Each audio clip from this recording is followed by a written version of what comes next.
bullshit. I got a blueprint, cocked and loaded, ready to start the movement. We doing it to the music, showing them what our views is. Why television to give them the news? It's pep, love, and a sinister push, man. Bringing the plan to my people that wish to stand.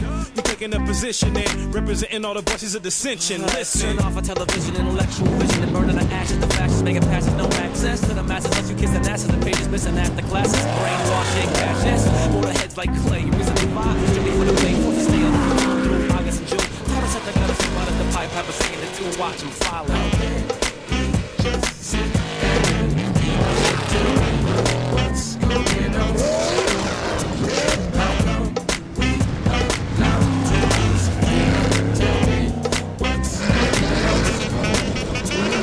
God said, let there be light. The movement already began in the triple stage tonight. Things be going on until the break of the morning. Stars will be born and angels know it was all right. All digging all night till mankind hit the planet like a landmine. And the story kinda started somewhere in the garden. There was a lonely man with a hard dick who gave up career for him to have a woman who would raise up the kids, but didn't see the snake coming. Since then we've been living in sin, and you can blame it on the snake or the women and men. Or blame it on me pimping my pen, or blame it on the radio and that bullshit they play again and again. That's why we get in the movement so we can get in the groove and bring a little improvement. Slave ships to freedom, to civil rights. Never fight for the power, so shit is right. Blues, jazz, the funk, the hip hop. We keeping it moving, the movement don't stop.